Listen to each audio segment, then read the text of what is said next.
Salam sejahtera untuk kita semua, jemaat yang dikasih Tuhan. Berjumpa kembali dengan renungan harian GKI Kebonjati. Dan kita masih membahas tentang khotbah Yesus di bukit. Tema hari ini adalah mendambakan kebenaran yang utuh.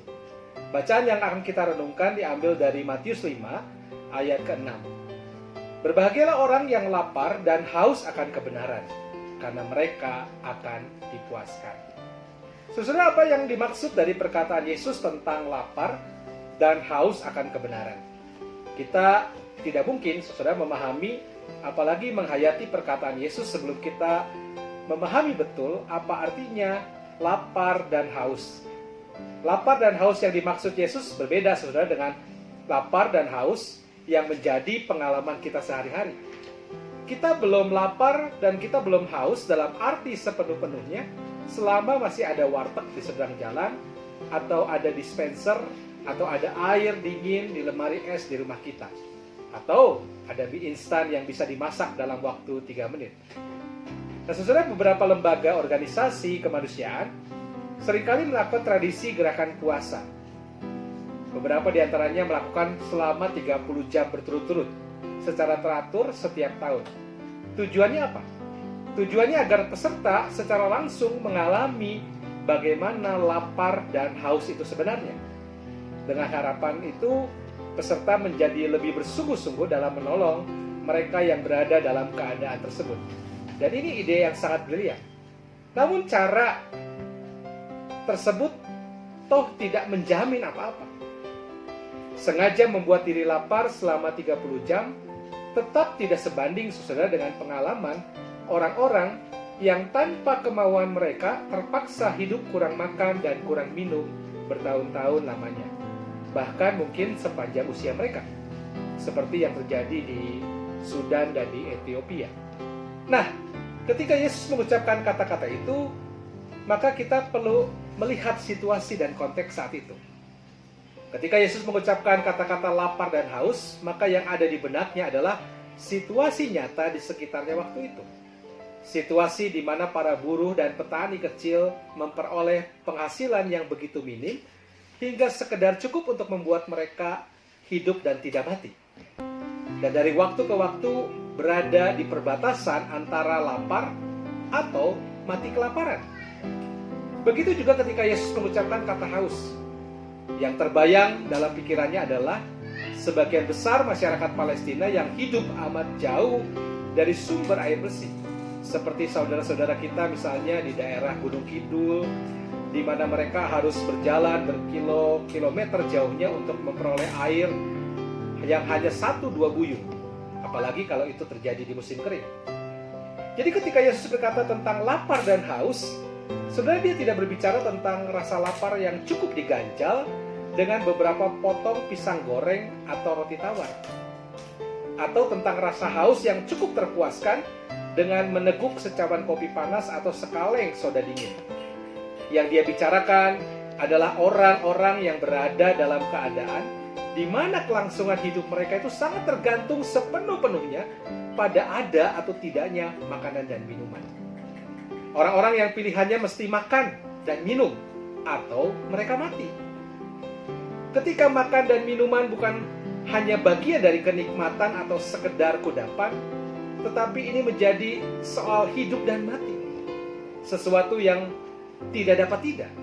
Pilihannya life or death, to be or not to be.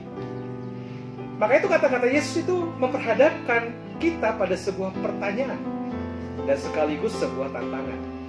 Seberapa sungguh-sungguhkah kita menginginkan kebenaran? Apakah kita mendambakannya laksana orang yang nyaris mati kelaparan dan hampir mati kehausan? Apakah kebenaran telah menjadi soal hidup dan mati, atau sesuatu yang masih bisa dipertukarkan? Ringkasnya, seberapa lapar dan hauskah kita akan kebenaran? Kalau cuma soal menginginkan kebenaran saja, siapa yang tidak ingin? Setiap orang, tidak ada yang tidak, pasti punya naluri kebenaran. Namun ya begitulah, keinginan acap kali hanyalah keinginan yang biasa-biasa saja. Artinya kurang serius, kurang ngotot. Syukur-syukur bisa dapat, tetapi kalau tidak, ya mau bilang apa? Tidak ada rasa kosong, tidak ada rasa kecewa atau resah ketika tidak mendapatkannya. Nah, padahal dalam bagian ini Yesus menghendaki rasa damba yang begitu instan, yang begitu intens. Urgensi yang meronta-ronta tidak henti, yang membuat orang bersedia mengerahkan seluruh karsa, tenaga, dan karya, bahkan kalau perlu dia membayar harga yang amat tinggi. Orang bisa punya komitmen yang begitu hebat dan bersedia melakukan apa saja untuk mendapatkan misalnya kekasih yang dia idam-idamkan. Orang bisa saja mengerahkan daya dan dana untuk meraih cita-citanya. Akan tetapi pertanyaannya, sebesar itu pulakah komitmennya kepada kebenaran? Maka yang disebut berbahagia, saudara, oleh Yesus bukanlah orang yang berhasil merangkul dan merangkum semua kebenaran, melainkan ia yang terlepas dari segala kegagalan dan keterbatasannya. Dia merindukan kebenaran dengan sepenuh hati, sepenuh jiwanya, dan segenap akal budinya.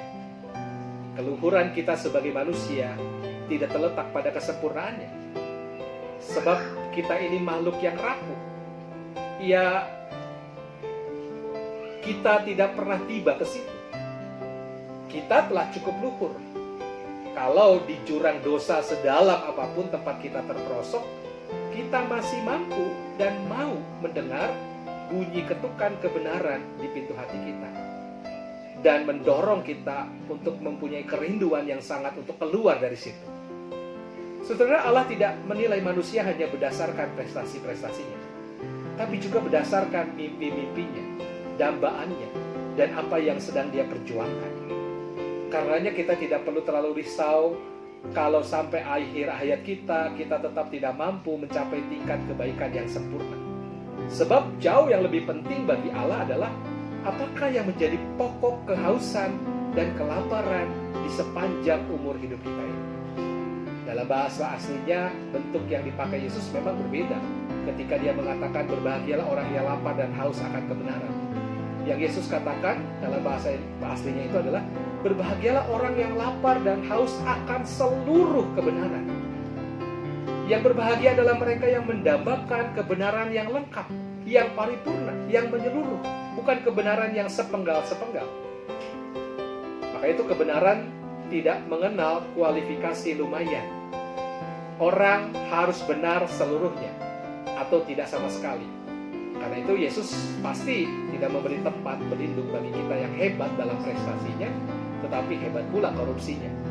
Dia pasti tidak memberi suaka bagi orang seperti Hitler yang sayang pada kucing dan anak-anak, tetapi hatinya dibakar kebencian kepada orang-orang Yahudi. Tuntutan Yesus untuk sempurna ini jelas tidak mungkin bisa kita penuhi. Kita manusia yang rapuh ini mustahil memiliki kebenaran yang sempurna. Akan tetapi puji Tuhan, kita masih berbahagia. Sebab sekali lagi yang berbahagia bukanlah orang yang berhasil memegang kebenaran yang sempurna di genggaman tangannya, melainkan orang yang bersungguh-sungguh lapar dan haus untuk menggapainya dan terus mencarinya seumur hidupnya. Maka itu saudara-saudara, mari kita melakukannya dalam hidup kita. Mari kita terus mencarinya, mendambakannya. Kita menjadi lapar dan haus akan kebenaran itu. Dan Tuhan akan memberkati.